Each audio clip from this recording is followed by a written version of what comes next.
না, প্রথম বিষয় হলো যে একটা বিষয় প্রথমেই এটা বুঝে নেওয়া দরকার যে শপথ নিয়ে মোহাম্মদ ইউনূস বিদেশ থেকে অনেক বছর পরে বাংলাদেশে উড়ে এসেছিলেন, যে এমন একটা দেশ যেখানে কার্যত হাসিনা সরকার এবং আওয়ামী লীগ একটা ধ্বস্ত করে দিয়েছে, ত্রস্ত করে দিয়েছে, সেই দেশে বাণিজ্য নেই, গণতন্ত্র নেই, কথা বলা যায় না। তো এমন একটা দেশ, সেই দেশে নতুন করে ভাবা হবে।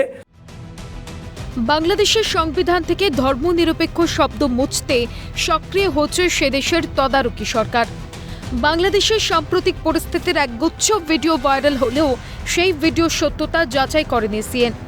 অস্থির বাংলাদেশ কতটা বিপজ্জনক হয়ে উঠতে পারে ভারতের জন্য? বিশ্লেষকরা বলছেন, হাসিনা সরকারের পতনের পর ধ্বস্ত বাংলাদেশকে সাজানোর স্বপ্ন দেখিয়ে শপথ নিয়েছিল মোহাম্মদ ইউনূসের নেতৃত্বাধীন তদারকি সরকার।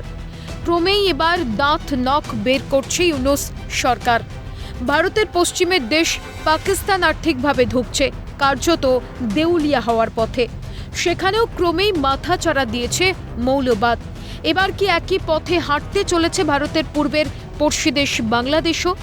ইতিমধ্যে সাধারণ নির্বাচন আয়োজনের চাপ বাড়ছে তদারকি সরকারের উপর। চলতি সপ্তাহেই বাংলাদেশের এক হাইকোর্টের ডিভিশন বেঞ্চে ধর্মনিরপেক্ষ শব্দ বাদ দেওয়ার পক্ষে সওয়াল করেছেন অ্যাটর্নি জেনারেল আসাদুজ্জামান। হাসিনা সরকারের পঞ্চদশ সংবিধান সংশোধনী ভাঙতে উঠে পড়ে লেগেছে তদারকি সরকার। বিচারপতি ফারাহ মাহমুদ এবং দেবাশিস রায়চৌধুরীর বেঞ্চের সওয়াল, বাংলাদেশের ৯০% মানুষ মুসলিম সম্প্রদায়ভুক্ত হওয়ায় ধর্মনিরপেক্ষ শব্দ রাখা যাবে না বাঙালি চেতনাবোধ।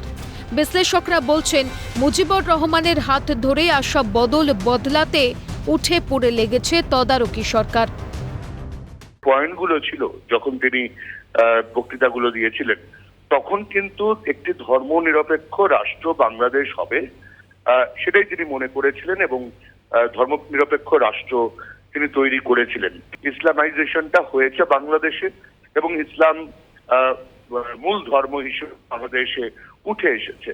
কিন্তু তৎসত্ত্বেও যতদিন আওয়ামী লীগ সরকার সেখানে ছিল, এমনকি বিএনপি সরকার একটা সময় সেখানে পরিচালনা করেছিল, সেই সময় বহু অত্যাচার হিন্দুদের ওপর হয়েছে বা সংখ্যালঘুদের ওপর হয়েছে। শুধুমাত্র আমি হিন্দু বলবো না, সেখানে খ্রিস্টান, বৌদ্ধ যারা আছেন তাদের উপরে অত্যাচার হয়েছে। জামাতিদের ধারণা, গোটা বাংলাদেশ জুড়ে প্রতিষ্ঠা করতে পথে নামছে মৌলবাদীরা। ক্রমেই মধ্যযুগের দিকে ফিরছে কি বাংলাদেশ?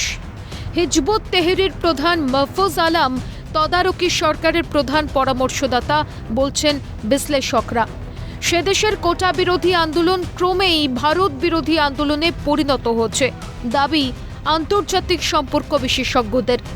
ক্রমেই মৌলবাদী কট্টরবাদীরা আন্দোলন হাইজ্যাক করে নিয়েছিল বলেই দাবি। তবে সংবিধান পরিবর্তন করার কোনো বৈধতা নেই তদারকি সরকারের। নির্বাচিত সরকারের হাতে থাকে সংবিধান সংশোধনের নিয়ন্ত্রণ, বলছেন বিশেষজ্ঞরা। ডিপ স্টেটের কনসেপ্ট, যেটা নিয়ে আমরা বারবার আলোচনা করছি, এটা বাংলাদেশের একেবারে ভেতরে ঢুকে গেছে। এটাকে নির্মূল করতে গেলে ইন্টারন্যাশনাল ইন্টারভেনশন দরকার।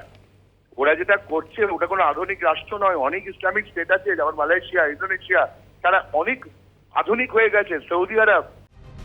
বিশেষজ্ঞরা বলছেন, হাইকোর্টে বাংলাদেশের অ্যাটর্নি জেনারেলের যুক্তিতে সিঁদুরে মেঘ দেখছে আন্তর্জাতিক বিশ্ব।